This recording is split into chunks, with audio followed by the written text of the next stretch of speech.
lagi guys di konten YouTube Sobatku Sobat Loren. Salam L, salam luar biasa.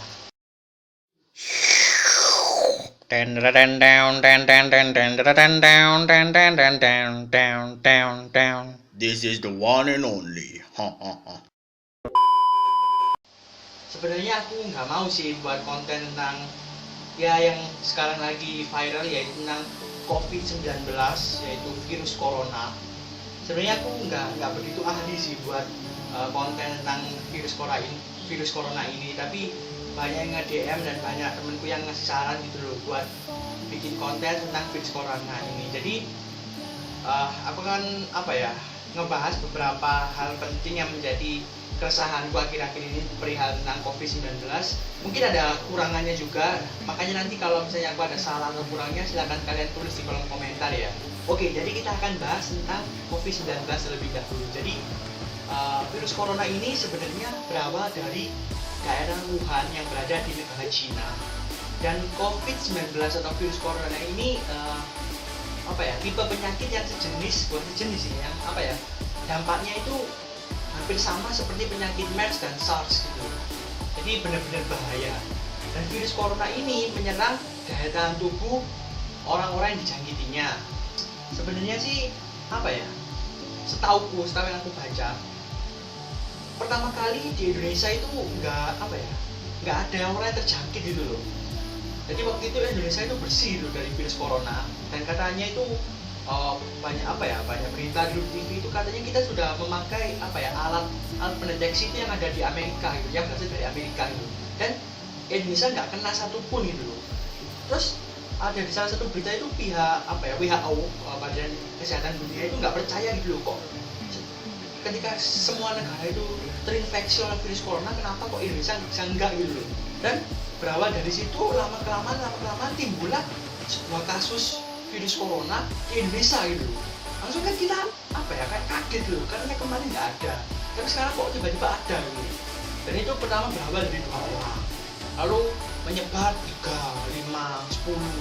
Dari pertama kali itu daerah nggak tahu, aku nggak begitu tahu sih sebenarnya daerah di Indonesia yang menyebabkan pertama kali virus corona, tapi itu menyebar gitu sampai ke kota-kota besar seperti Bandung, terus Depok, sampai sekarang ke Surabaya, terus ke Malang, kemanapun itu virusnya itu menyebar gitu, menyebar pesat di Indonesia. Langsung kita kewalahan. Kenapa kewalahan? Karena kita sejak awal virus itu ada, kita nggak sigap gitu loh, nggak langsung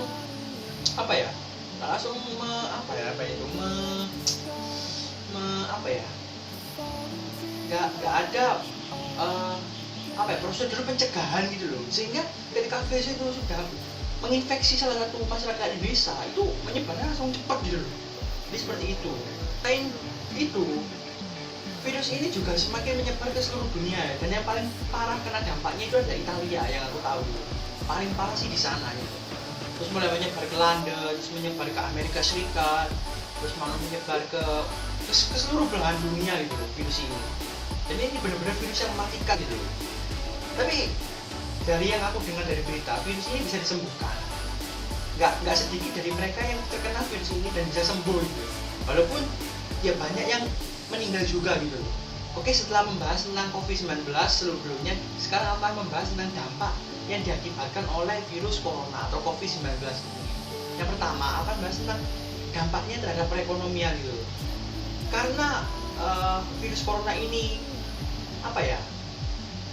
diutamakan untuk lockdown gitu loh, sehingga perekonomian dunia itu mulai menurun gitu loh. Jadi kegiatan ekspor impor itu dihentikan, terus kegiatan orang-orang yang bergerumpul kayak pasar-pasar gitu itu dihentikan juga loh, sehingga perekonomian itu jatuh gitu. Efeknya itu ke perekonomian gitu, terus efeknya juga ke dunia olahraga gitu. Seperti contohnya yang aku tahu di internet itu di Amerika, semenjak salah satu atlet basket gitu NBA itu di Amerika itu terjangkit virus corona, semua aktivitas langsung dihentikan. Dan efeknya itu nggak ke NBA aja gitu loh, efeknya itu sampai ke olahraga yang lain, olahraga yang football, terus tenis, terus apapun itu, pokoknya efeknya ke dunia sport gitu loh. Sehingga dunia sport ini berdampak juga pada dunia entertainment gitu loh. Ini dunia-dunia hiburan yang berada di televisi itu juga menurun gitu loh. Sehingga kalau kita lihat sekarang ini di TV itu kan lagi rame-rame itu kasus apa ya? Ya kasus corona ini aja itu, berita-berita tentang perkembangan tentang corona gitu setiap hari makanan kita ya corona gitu loh gitu loh. Itu dampaknya bener-bener apa ya, luas gitu loh. Setahu sih situ. Setelah membahas tentang virus corona dan dampaknya, aku akan ngebahas tentang apa ya, beberapa kelucuan, meme-meme kelucuan dan apa ya, kebijakan yang menurutku itu kurang tepat gitu selama pandemi virus corona ini. Oke, yang pertama aku akan share ke meme. Jadi selama virus corona ini banyak meme-meme bertebaran yang lucu-lucu gitu loh, seperti meme yang itu yang apa, polisi megang timbangan, terus meme yang ini, terus yang ini, jadi benar-benar kocak gitu. Jadi kreativitas orang itu masih bisa berkembang di tengah pandemi virus corona ini. Dan selain penyebaran meme-meme lucu itu juga ada beberapa kebijakan yang menurutku ya itu kurang serp gitu loh selama pandemi virus corona itu. Seperti contohnya beberapa hari akhir ini kan ada kebijakan pemerintah untuk apa ya, membebaskan tahanan-tahanan yang ditahan di kantor polisi gitu, yang ditahan di penjara. Jadi mereka penjahat-penjahat yang ditahan di penjara itu tadi dibebaskan gitu. Aku nggak tahu itu dibebaskan selamanya atau untuk sementara, aku juga nggak tahu. Tapi menurutku itu kurang tepat gitu. Kenapa? Karena ya kalian tahu orang Indonesia kayak gimana gitu. Orang Indonesia tujuannya sih bagus. Mereka dibebaskan, mereka dipulangkan ke rumah masing-masing untuk berkumpul dengan keluarga selama pandemi ini. Mereka di rumah, tapi kan kalian tahu sendiri orang Indonesia gimana. Ketika mereka dilarang, mereka kan terus melawan gitu loh. Aturan ada untuk dilanggar gitu kan orang Indonesia itu. Sehingga banyak juga kasus yang aku baca selama pembebasan apa ya, penjahat-penjahat dari penjara itu. Banyak kasus seperti yang ada di Blitar waktu itu. Setelah 1 hari dibebaskan, penjahat ini kembali mencuri sepeda motor. Terus ada lagi di mana gitu daerah aku lupa. Setelah 1 hari dibebaskan, ini tertangkap oleh warga karena mencuri sepeda motor. Gitu lagi loh. Jadi mereka itu dipulangkan bukan diem di rumah gitu, bukan, tapi ya untuk melancarkan aksinya gitu. Bahkan ada berita itu yang aku dengar itu narapidana itu mencuri sepeda motor. Nah waktu ditangkap itu katanya penjahatnya itu ngomong gini, saya diberitahu kalau polisi itu nggak nangkep penjahat selama masa corona. Terus lu bisa bebas melakukan kriminal gitu, membunuh, mencuri, mengobrak-abrik kota gitu lah maksudmu kan? Justru yang aku lihat akhir-akhir ini itu di berita itu, setelah dibebaskannya penjahat-penjahat dari penjara itu tadi, kasus kriminalitas bertambah gitu. Bahkan ada kasus pencurian uang di daerah mana itu nggak tahu aku, tapi dirampok gitu, naik sepeda motor sambil bawa senjata tajam, dirampok, dicuri uangnya. Ini kan apa ya? Ya kalian tahu sendiri lah penjahat Indonesia itu gimana. Jadi mereka dibebaskan, apa ya? Aku sampai kehilangan kata-kata. Ini benar-benar kebijakan yang aku nggak setuju banget gitu. Mereka apa ya? Bukan meredakan masalah, tapi tambah menimbulkan masalah gitu loh. Ya, beberapa pemikiranku atau beberapa apa ya, pendapatku tentang virus pandemi corona ini. Dan yang terakhir aku cuma ngingetin ke kalian, ke sobat-sobatku semua, ke sobat Loren, siapapun yang melihat video ini, bagi kalian selama pandemi virus corona ini tetaplah berada di dalam rumah. Tapi ya artinya bukan terus berada di dalam rumah, bukan juga, tapi hindari berkumpul dengan orang-orang banyak gitu loh. Tipsku yang pertama adalah sering-seringlah mencuci tangan dan mencuci muka gitu loh. Karena tangan itu apa ya, letak terbanyak virus gitu loh. Jadi virus atau kuman itu terletak paling banyak itu di anggota tubuh tangan gitu. Jadi kalau kalian habis ngapa-ngapain, habis makan, habis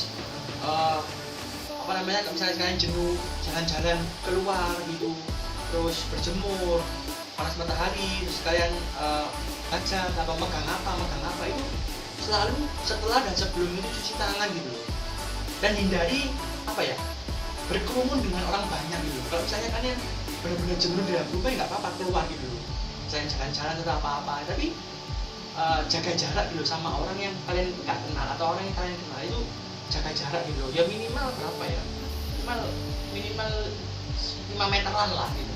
Dan selalu gunakan masker untuk melindungi area hidung dan mulut kalian gitu. selain mencuci tangan, selain mencuci muka, dan selain memakai masker, terus selain kalian dibatasi untuk berkerumun gitu. Yang terpenting adalah dari semua itu tadi, dari semua tips yang aku ceritakan tadi, yang terpenting adalah kalian tingkatkan daya tahan tubuh kalian. Nah, ini yang paling penting. Kenapa?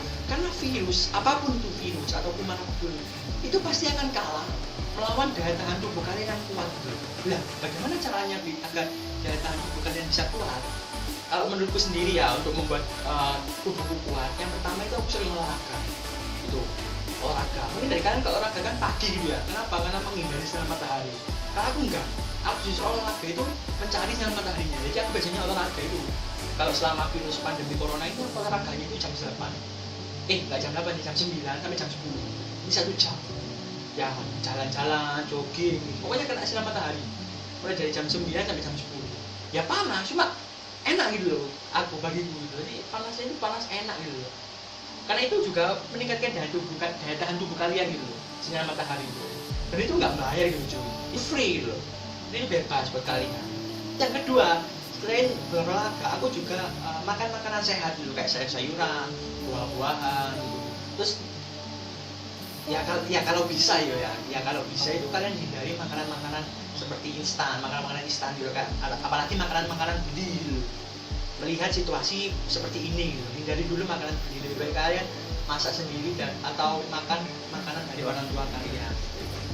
Dan yang terpenting, jangan lupa untuk minum suplemen. Kalau misalnya kalian nggak punya suplemen, kalian bikin sendiri, kayak minuman jahe atau minuman lemon atau jus apa itu yang membuat daya tahan tubuh kalian semakin kuat. Dan yang terpenting, setelah semua itu sudah kalian lakukan, yang terakhir adalah tidur yang cukup.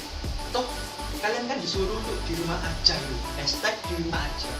Jadi lebih baik kalian coba gunakan waktu itu dengan baik gitu. Kalian istirahat, perbanyak istirahat, jangan begadang, terus hindari merokok gitu, terus minum minuman keras, hindari semua kebiasaan yang buruk dan mulailah dengan kebiasaan yang baik seperti berolahraga, makan dan minum yang bergizi gitu. Insya Allah tubuh kalian akan semakin meningkat daya tahan tubuh kalian, serta daya imun kalian itu kebal gitu loh sama virus-virus atau penyakit-penyakit seperti itu.